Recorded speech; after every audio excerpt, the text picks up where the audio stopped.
All right, morning, everybody. We are live. Coach David here with Metro Jiu-Jitsu and Professor Muhammad. Professor, how are we doing this morning?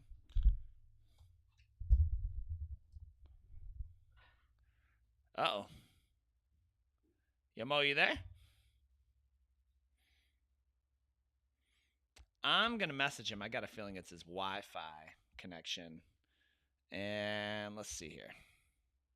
Tech issues. How's your Wi-Fi? It's glitching out on him. But anyway, guys, I'm Coach David with Metro Jiu-Jitsu while we get Professor Muhammad going back in here. So we're to this. What we're talking about today is obviously with the warmer weather in Michigan, we've had, few days of 80 degrees. Got the tank tops back out. We've got our shorts out. And so, we kind of get, we take advantage of the Michigan winter here a lot we take advantage of the Michigan summer here a lot here, in Michigan, as opposed to everyone else. They have longer, warmer seasons. I don't know if he's getting back on. It's giving me issues here. But a couple of our questions that we're going to get into later. What is going on?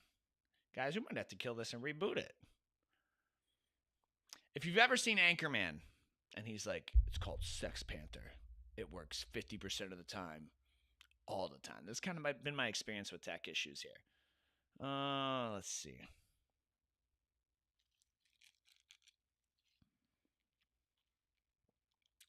I don't know. Let me give my man's a call here. Get him on live. Be like a talk show.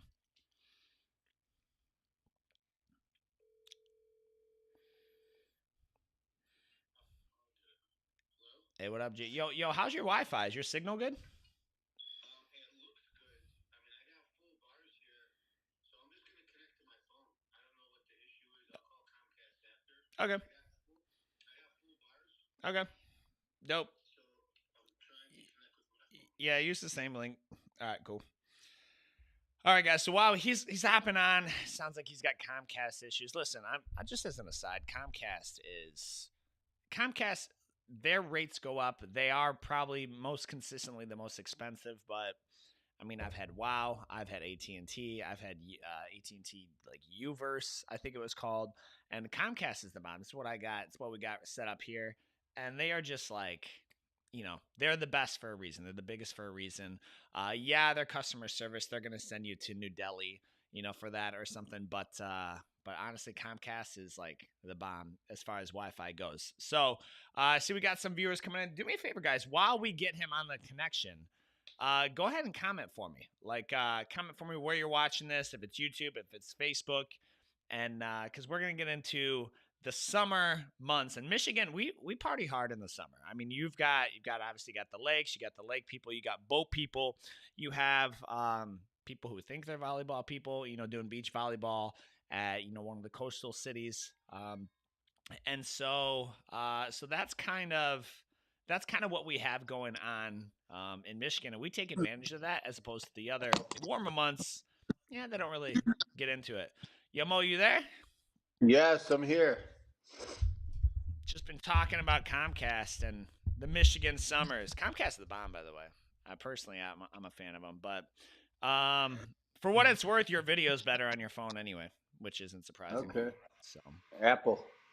yeah, well, all of them. You've got the worst iPhone now is better than like the best DSLR, 15 years ago. So That's wild. All right, so we're gonna get right into these and talking about summer training, things like that. So first off the rip, fitness jiu-jitsu goals, how long they last. Muhammad, that's your question. I'm gonna let you lead into it. Yeah. So, why don't you take a guess and see how, like, gym memberships as a whole, like gym, fitness, jiu-jitsu, CrossFit, whatever, any type of gym memberships. If you had to guess, what number would you say that people are still exercising after a year? We're talking from New Year's resolution. Is that the crew we're talking about? that's a whole nother animal. New Year's resolutions. I mean, it's like, yeah. And after New Year's, the gyms are packed. January, Yeah. February, like they are loaded. But there's like after once spring and summer hits, it's like a bomb scare in there. Like they clear out. What? So what's the question? How many people get trained? How many people work out for a year consistently? Yeah. Like of America, what percentage of Americans work out consistently for a year? I'm gonna say Yes. south. I'm gonna say south of 20%. Yeah. So 90% of people, 90 who enroll in any type of gym membership, typically quit after 3 months, and that's factoring in like any type of like gym fitness memberships as a whole. People start working out, and typically after 3 months, they ghost people. Well, that can't be. Like I know our stats are better than that. Like we don't have a 90% quit rate in the first 3 months. Like is jujitsu? Because I know the retention in jujitsu is a little higher. What stat? Where'd you pull that stat from? Is that just Google? A Yeah, fitness stat. And then I also saw that after 1 year, uh, uh, over 60% of people after 1 year have a gym membership, but they don't use it. That's another stat. Well, yeah, that's the Planet Fitness model. Like they must have 20 each branch has got like 10 to 20,000 members. Like they fire code Yeah. wouldn't allow them in. Like that's their whole. It's like cheap enough, and here's the irony of it: it's like cheap enough, but then you have to go into the academy or you have to go into the gym, and people don't want to Right. drive and walk to the gym. Right?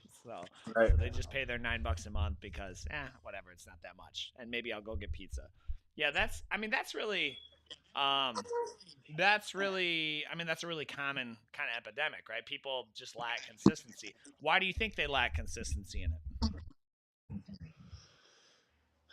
I don't think people have realistic plans to meet whatever their goals are. Like, we have plans to get in shape, feel better, lose weight, gain weight, whatever it is, and we all have the intention and the goal. But if the plan doesn't match up what it takes to get to the goal, whether it be short term or long term, people get frustrated and they get discouraged, um, and they feel like they honestly they start to play the blame game. People leave gyms because of the manager. People leave gyms because of the weights, or they get in an argument with another member, or they don't like this or they don't like that, and just their frustration is not their frustration of their goal is not targeted towards the action that it needs to take the goal. They don't know what they're doing. They know they're wasting time and not getting the results, so they take it out on themselves or somebody else, and they basically disqualify themselves. Are we talking about like big box gyms? Because one thing that attracted me to jujitsu was it was a totally different dynamic, right? The Yeah.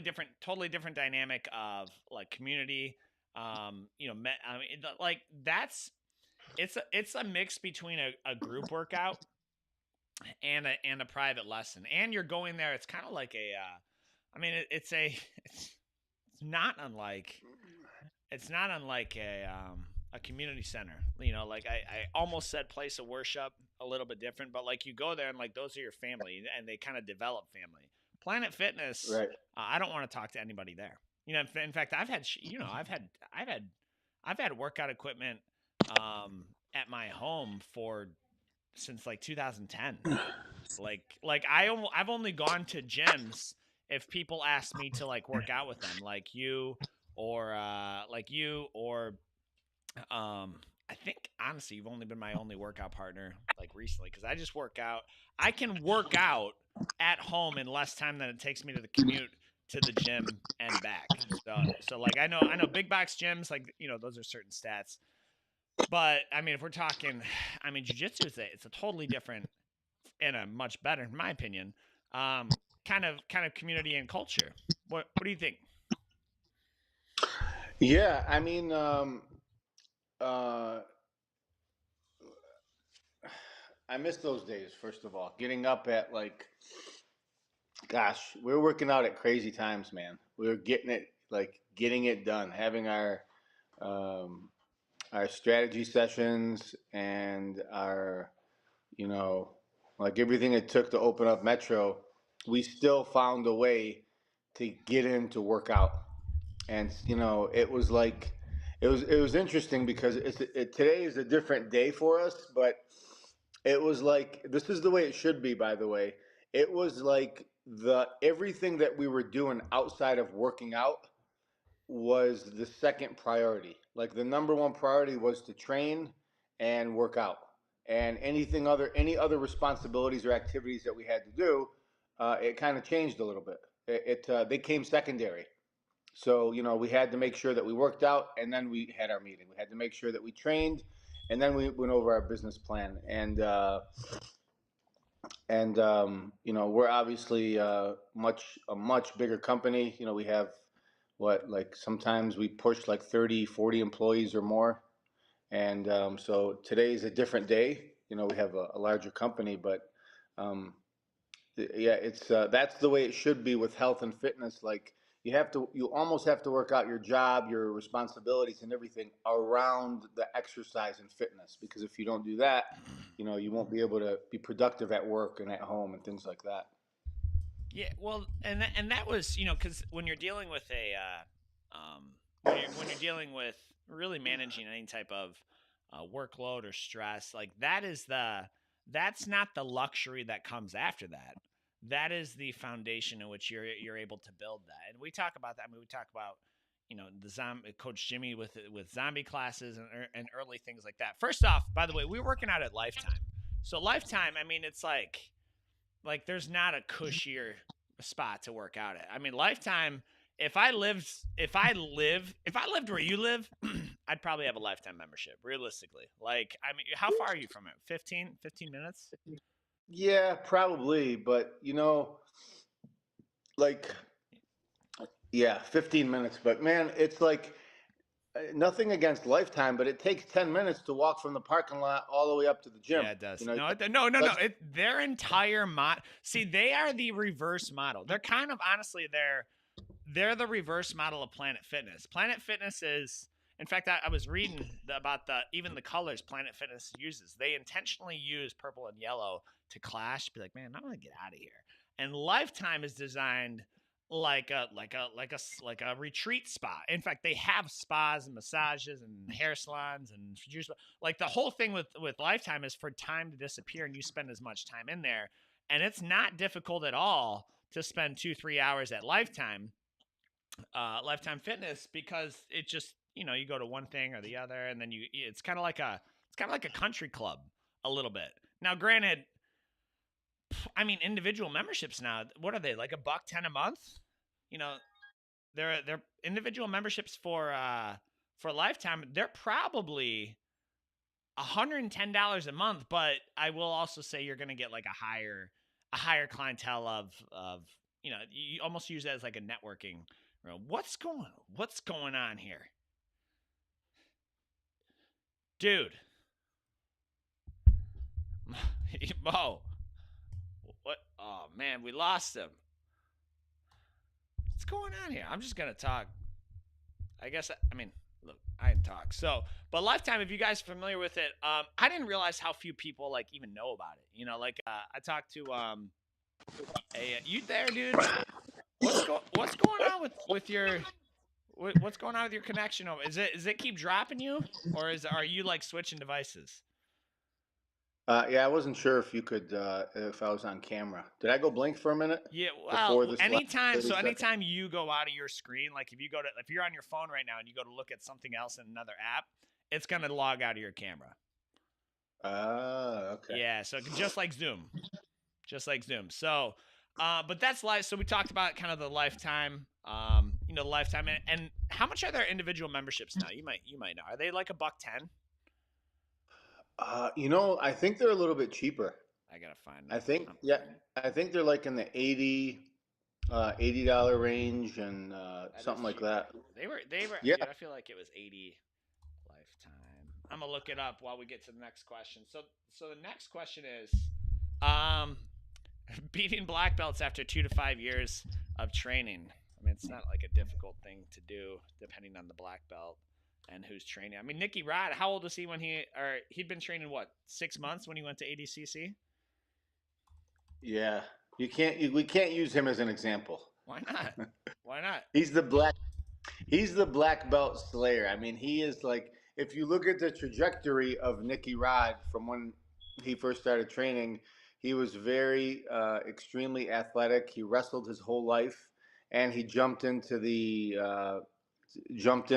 start training with the best guy on the planet. And he obviously he was probably working on passing Gordon Ryan's guard every day, so he had the best, you know, he has the goat as a training partner 6 months after training. So I don't think it's fair to use him. And What he's well, so big. what's the question? Is it possible to beat black belts after 2 to 5 years of training? Well, yeah, it's a question that comes up because Brazilian Jiu Jitsu black belts have a reputation. It's like if you know anything about Jiu Jitsu, and you're like they ask you what rank you are, and I'm a black belt. It's not like other martial arts. When you have that black belt, it's like whoa. When anybody says, "Oh, you're a black belt," like whoa, like you put in like 5, 10, 15 years of training. Typically, it's going to be closer to like the 10 to 15 years. So you're um, like physically, mentally, like you're just on another level. And like you have so much knowledge. You have so much knowledge, so much experience, whether it be mat time, competition time. You know, for 10 to 15 years, a Brazilian Jiu Jitsu black belt has been working on timing and like problem solving, and they do that in jiu-jitsu, and they take those skills and use them off the mat. You can definitely see the caliber of person is just different. They have an it factor. Now, if somebody's been training for 2 3 years and all of a sudden he catches a black belt, uh, for some for some people it's like, oh my gosh, like how is that possible? Like I tapped a black belt. So um, so that's where the question comes from. How can you tap a black belt if once you achieve a black belt, you're like at the pinnacle, you're at the start of the pinnacle of a journey in Brazilian Jiu-Jitsu. Well, I think it would be like, it's not a perfect example, right? But like if you let's say you take a black belt from they earned their black belt in 2000 and they didn't learn anything else. They added nothing to their game. That would be like saying I'm the best TV repairman in the world. Who the fuck repairs TVs anymore? Like they throw it out and they get a new one, right? Like so like Yeah. it's evolving and it's changing. And then secondly, it's not about, the technique or the things that right? It's about um the experiences and the roles and the matches that you've had with which to make your decision making. So so if you're a really good example, I was talking to Chris Majors. This was in Fort Worth. I don't know, whenever, a couple years back, and he was like, "Dude, yeah, I remember the first time I went into it was Alan Belcher's gym. He's like, we didn't train leg locks at all, and like we didn't train. I mean, even at coming up, like we didn't train leg locks till like brown belt. They were just becoming popular. So if you're not working leg entanglements and strangles and even new style back attacks with trapping the arm, it's not difficult to do if they throw something at you you're not expecting. Like if you throw something at a black belt and they're looking for like your traditional De La Hiva or single leg X or X guard. Okay, yeah. So perfect example. This is a really good example. I was in a city I'll never go to again, South Padre Island, and it was I was training in Brownsville, Texas, which is like that's where all of the attention is right now with things coming across the border that shouldn't be, narcotics and whatnot. But that's where I was training, and they pulled out Worm Guard, and mind you, I didn't even like the gi. And so they pull out the Worm Guard, which is like this Keenan, you know, barber pole, tangle you up from hell thing, and I had no answer for it because I'd never seen it.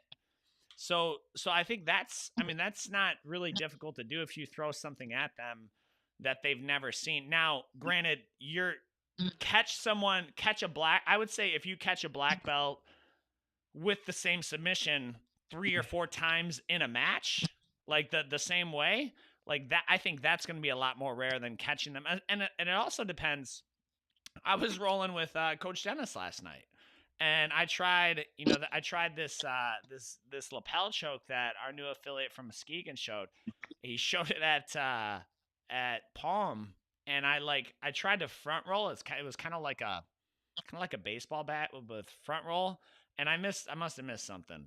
And I sat up and gave Coach Dennis the bow and arrow, right? And he's good enough to where like you can't just give him something and he's not going to finish it, right? So I think those two factors play a part. Is what have they done for their continuing education?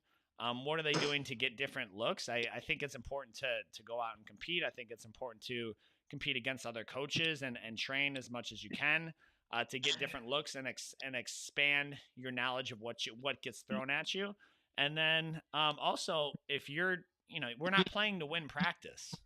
Like you shouldn't be playing to win practice.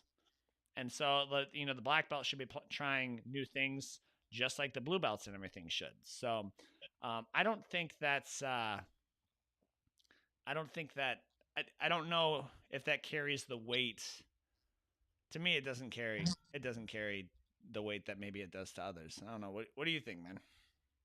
Yeah, I mean, I've been there. I've been a blue and purple belt and tapping higher ranks, and it's something that you have to experiment. You have to celebrate, and as you mature and understand, like what training Brazilian Jiu Jitsu is, then you realize how it's not as it's not as significant as you might think when you understand each person has a goal, and the more flexible somebody is on a goal in their training, then the more vulnerable they could be. And so I think a lot of um, people who've been training 2, 3, 4 years that tap black belts, um, they don't.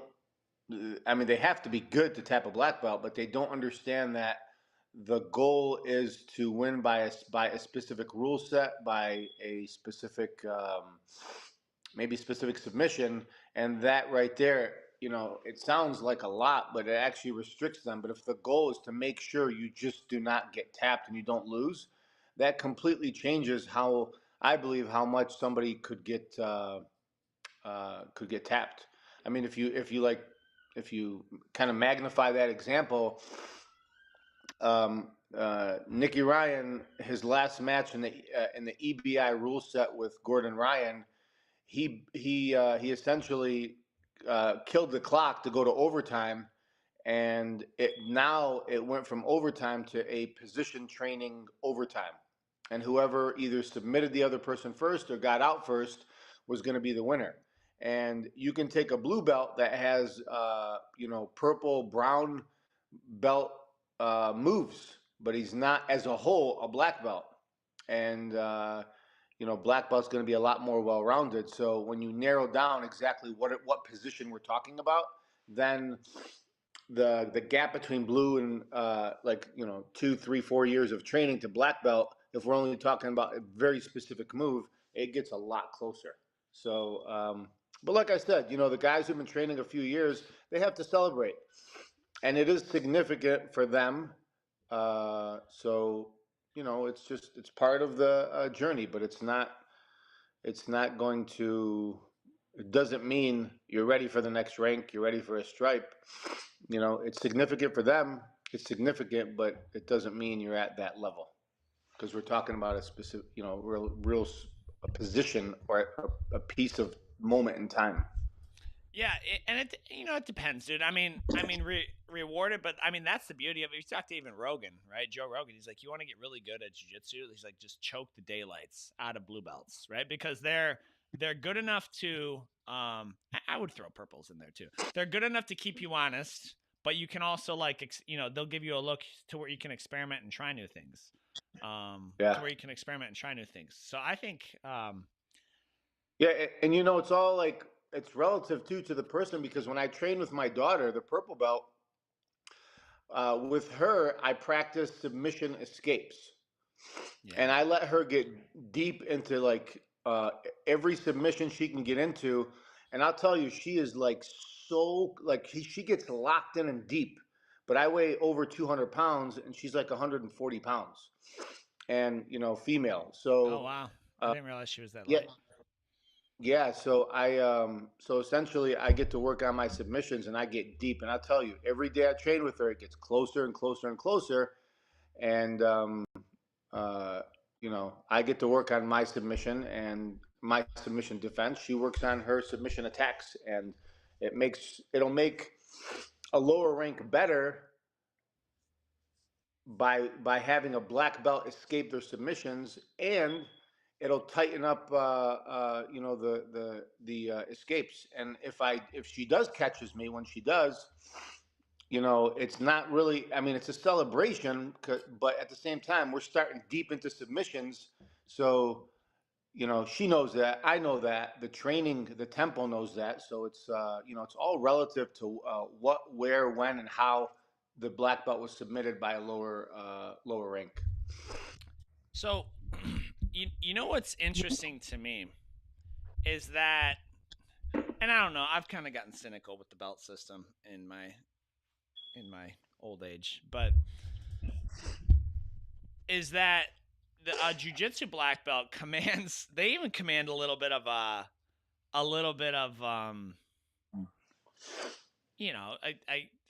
guess respect. That wasn't the word for, but like if you're like we'll go to like martial arts conventions and they're like, "Oh, what do you do? What rank are you?" And they're like, "I'm a 7th Dan Sisu." And I was like, "I don't know what any of those words mean." And I'm like, I train jiu-jitsu." "Okay, cool. You're a jiu-jitsu black belt." And they're like, "Well, yeah, because like we're over here actually sparring and you're over there dancing in your pajamas."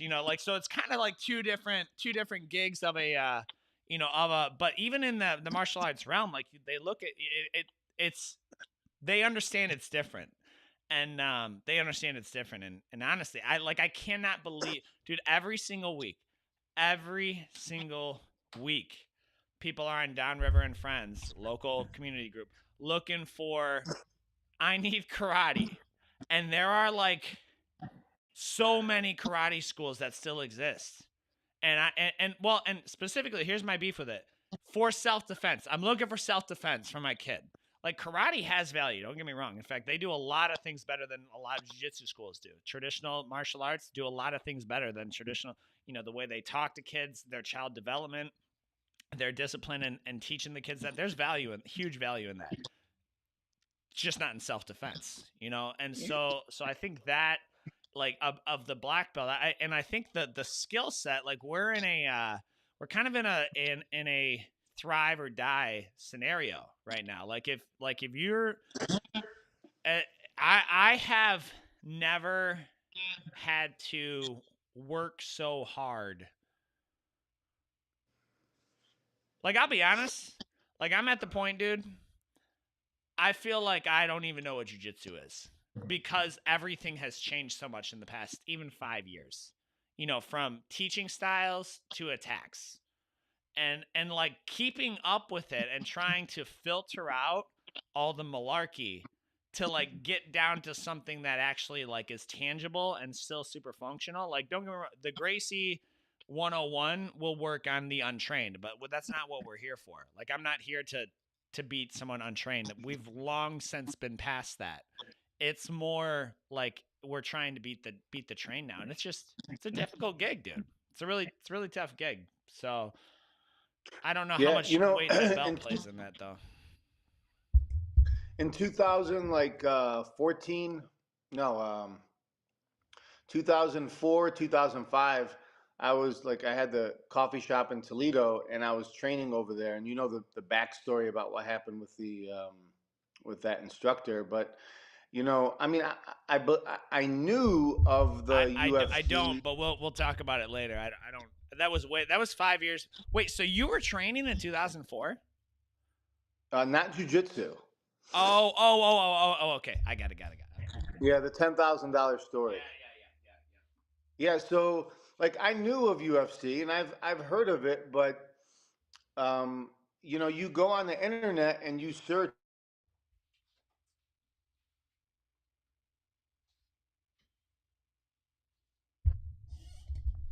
Dog. Watch if we like after this whole time, like it's actually my internet connection, but it can't be. Are you pressing button? I can hear you, Mo. Can you hear me? Yeah, the one talk. I thought I disabled it for the phone Oh, call. gotcha. I wondered if that's what it was. I was like, I wonder. Go ahead. So you're saying 2004? Yeah, so I was training like anywhere where I was living or moving or traveling. I was always training. At that time, it happened to be Toledo, Ohio, and there it also happened to have Chris Blanky, who was like one of the first black belts in Michigan and one of the highest ranking Brazilian Jiu-Jitsu black belts in Michigan. Isn't he a kung And fu so I black belt as Googled. well? He does Wing Chun, right? Or did Wing Chun? Yeah, well, he's done Wing Chun, and he's done like full contact jiu-jitsu, like similar to Sambo, Mm-hmm. like many years ago. Mm-hmm. So like probably 30 years ago, like he legitimately was in full contact striking and ground fighting. So Chris Blanky was, like I said, one of the first black belts in the Midwest.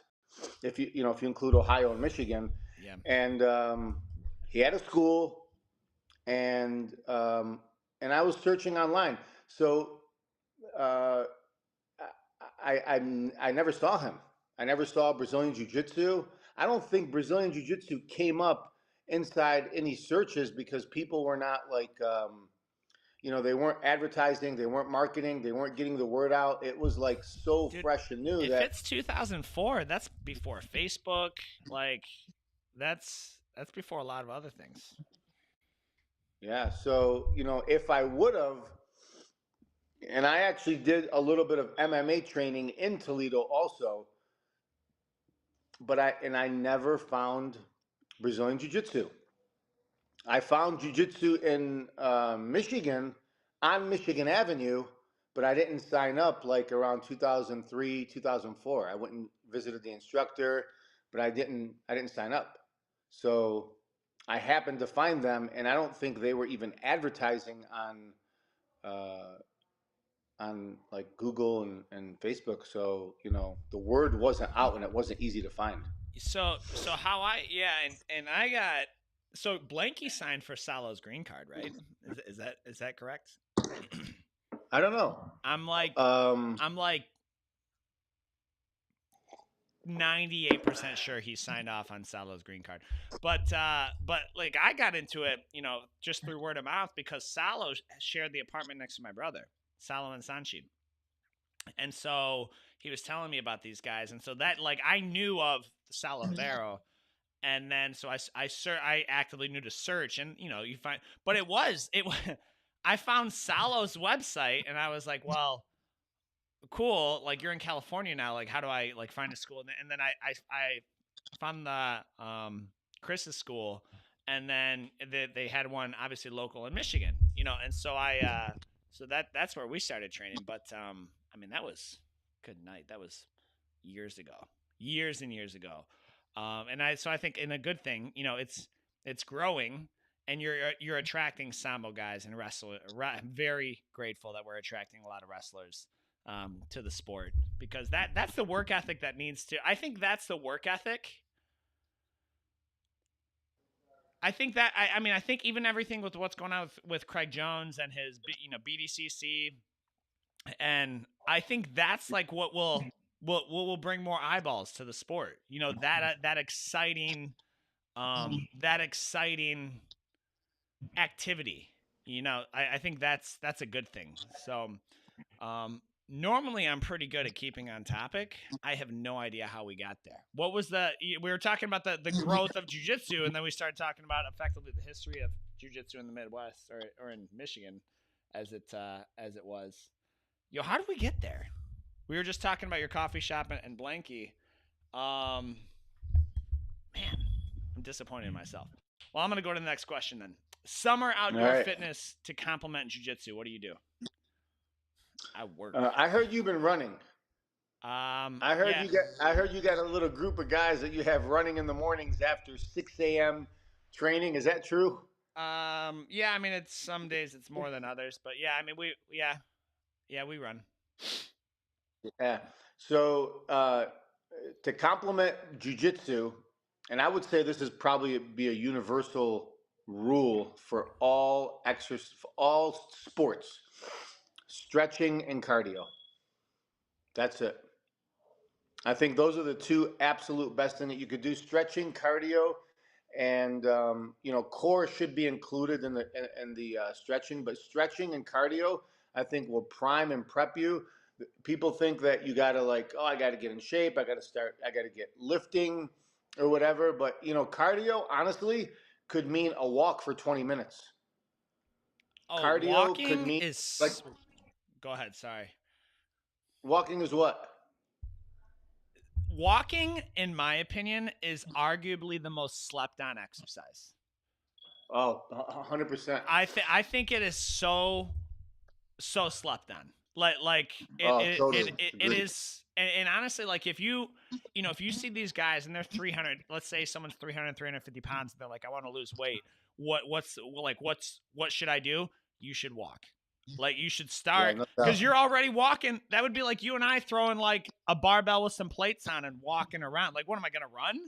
Are you out of your mind? Yeah. Like I'm walk for 45 minutes at a time, bro. Daily. It's if you take 10, 15,000 steps a day, it's not the same as going for a 30-minute walk. It doesn't even compare. Like you got these fitness monitors and these step trackers and all that stuff. Like it doesn't even compare. Yeah. I'm telling you, it does not even compare to consistent walking and moving your feet for 30, 40 minutes a day. Like I've seen people lose 5-10% of their body weight by just walking 4 or 5 times a week, and they didn't change much else. Well, You'd be surprised at how many calories your body burns. You would probably know like the nerdy specs of this. Like isn't because once you walk past a certain point, you kind of get into like a fat burning zone, right? Like to where like it's from back when I was in the bodybuilding.com days, like you can do high intensity for shorter span, or you can do lower intensity for longer periods. And so if you're walking for more than 45 minutes or so, like then you're actually kind of burning fat. And honestly, like walk for 45 minutes. Like you better hope you have the right shoes and everything, because you'll feel it. If you're not used to it, you'll feel it in your hips, you'll feel it in your back, you'll feel it in your shoulders. You'll feel like, and you're like, what, when I first started walking, I'll still do that now. Like if I've got some, if I'm listening to a book or whatever, I'll just throw the headphones in, and rather than sit here, like you just go for a walk, you're killing 2 birds with 1 stone. And, or even if I know I have a long phone call, hop on and go for a walk. I mean, that is my brother, my siblings just got back from Germany, and he's like, dude, as a culture, they're committed to being outside. Doesn't matter what the weather or what they're doing. They're like doing something outside as a community. Bro, Europe, they walk everywhere. Yeah. Like Europe and the Middle East, like just the overall, like the landscape and how things are laid out, they walk everywhere. And Yeah. even if it's not like it's not set up to walk, they walk It's everywhere. not Their walkable. Yeah. initial, yeah, like and like when I was in Jerusalem, Palestine, I was in Egypt and Jordan. Even though there's like there's taxis, there's Ubers, and people have their cars, but if they're going up to the store or like half a mile, quarter mile, or their initial reaction is let's walk, and like that is their go-to before, and that's just the culture. And I think you take a couple extra steps here and there, Yeah. they add up. So yeah, here it's completely the opposite. Like in America, we're like, well, I could drive up to the store or the gas station, but then it's going to take me like 20 minutes. I can walk. It's going to take me 20 minutes to walk, 20 minutes back, 10, 15 minutes in there. I'd rather get there in like 5 minutes, Mm. and I save time. And then we get caught in this like routine of like, Mm. the of of putting the daily incorporating exercise into our day as complete secondary, and it's all about time management. Mm. So Which I get. Which I get.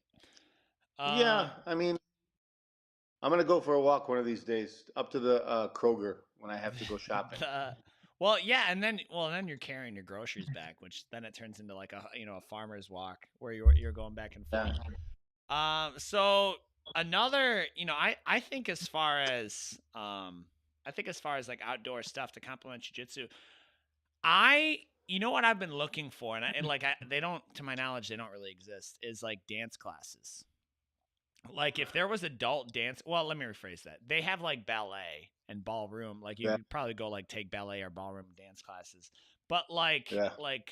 um just the movement and if you look at, I don't know the styles, Argentine tango, salsa, whatever. I mean, like the ability to control your body mechanics like these dancers do. I mean, like that will absolutely translate. And then gymnastics, but I don't think there's adult gymnastics. Yeah, I don't know. We should talk to Kelly about it. But like those two things, would certainly cross over. I just don't know what that looks like to recreationally do gymnastics at 34 years old. I've never met. I've like at 34, like you're now coaching kids, right? Like I don't know of. Are there adult gymnastics? I don't know. Like, but like that would translate really well to what we do. Like takedowns and back steps and the whole nine. Do those even exist? I have no idea. Oh yeah, man. Oh yeah. Like if you look at all dancers, they all have a strong core. All of them.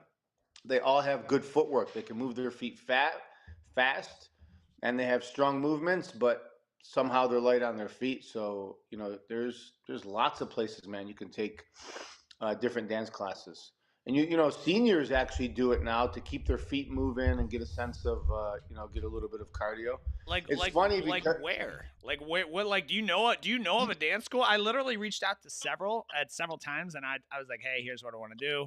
I just don't want to look like the white boy who can't dance at weddings." And they're like, "Yeah, all we really offer is if like you wanted to get in a hip hop dance battle, you could take that class." I was like, I don't know. I think it was on Facebook. I was like, well, I'm sure you can tell from my profile. I go to a lot of hip hop concerts and get in hip hop dance battle. Like it was so obtuse. I was like, whatever. I'm done. I'm done with this. Like, where do you know of a place like actually local? uh, yeah, you might have said the wrong things, I, Coach. I must. I mean, Did you I tell must them have. that Like, you're but I reached out to several, dude. Like several, and I'm telling you, like that just doesn't like. Hey, again, like if I wanted to do ballroom with Amanda, like those exist. But like, hey, let's just go learn to like dance to music. I don't know. I'll search. I'll try Downriver and Friends because that's a super helpful group. All right. Does group fitness work? Yeah, I think so. What do you think? Well, it depends. Yeah. It depends on the group and Uh, depends what you're doing. yeah. Cycling, yes, definitely.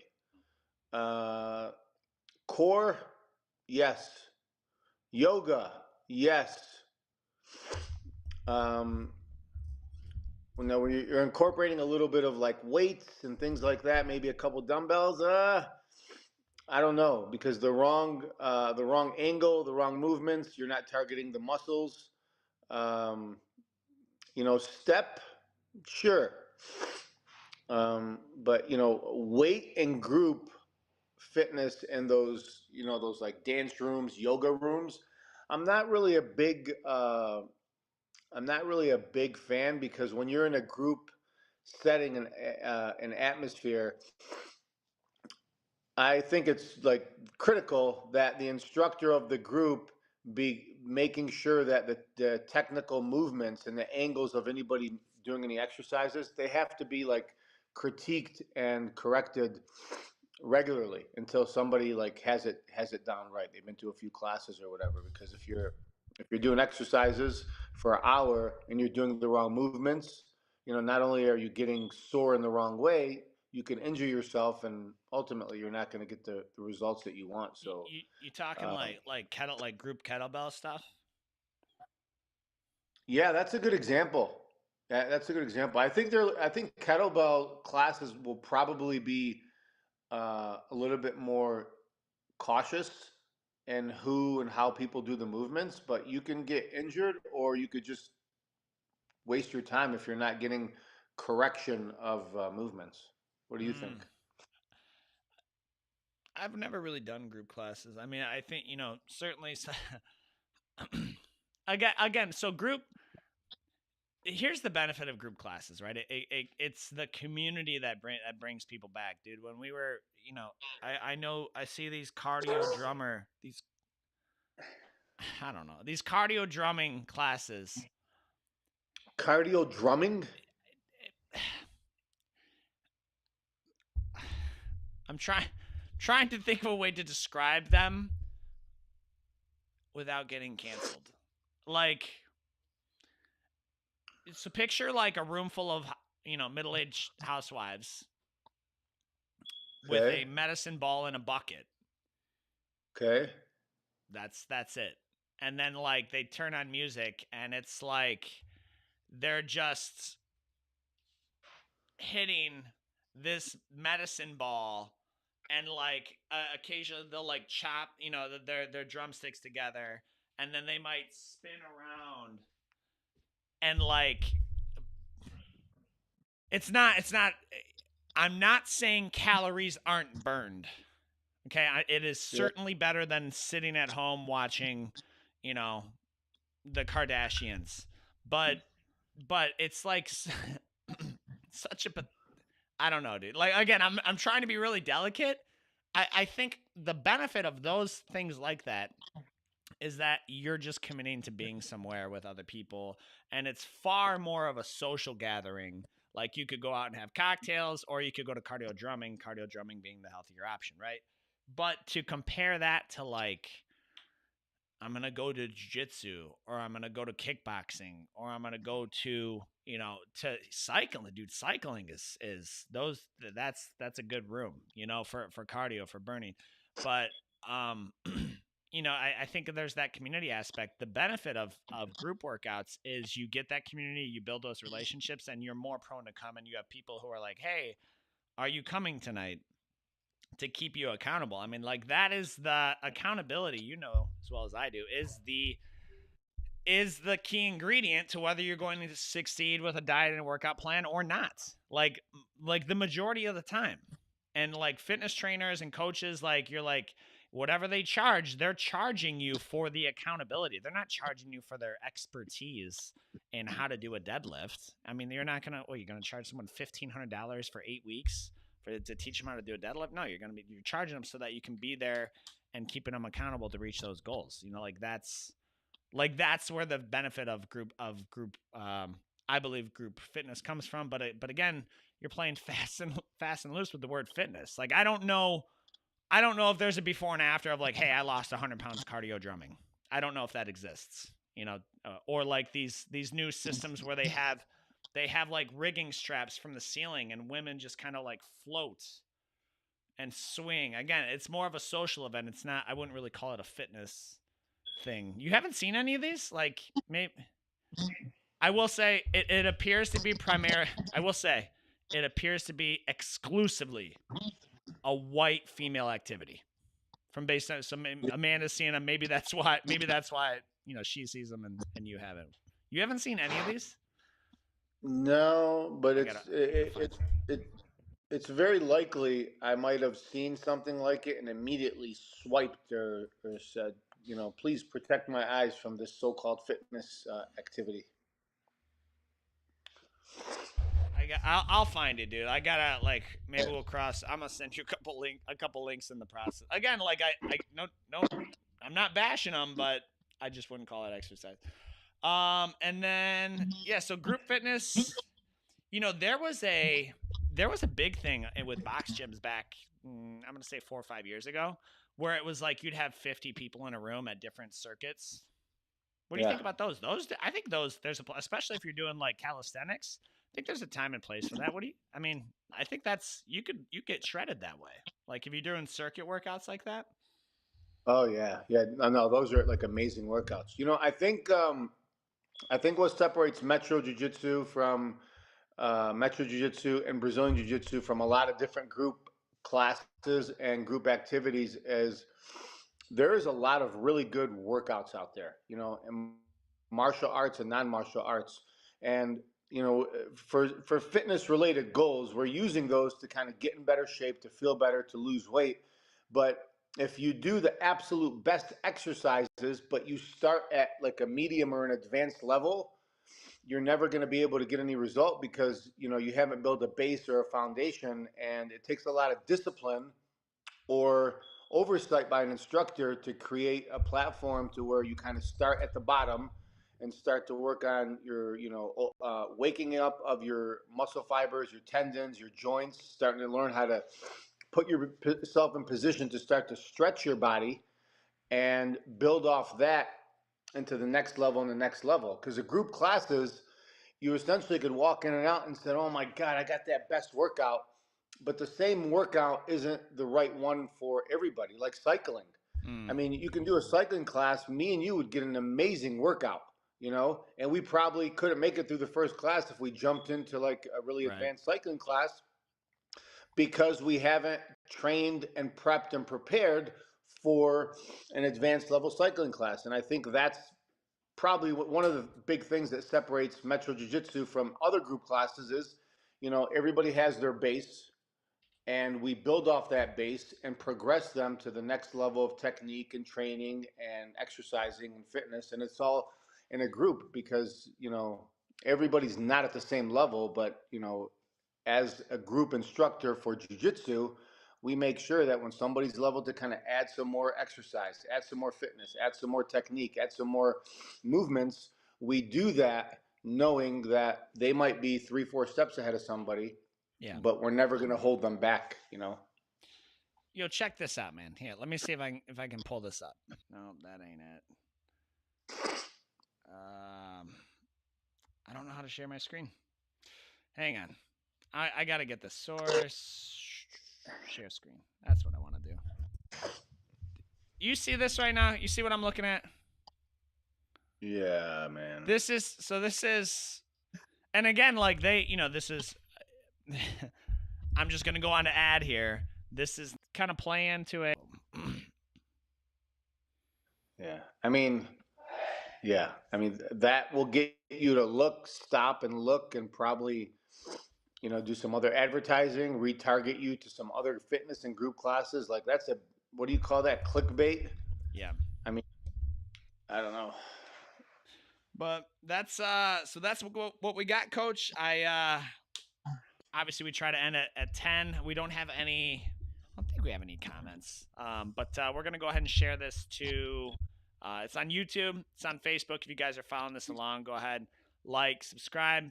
The whole nine. As always, we will see you guys on the mats. I'm the man.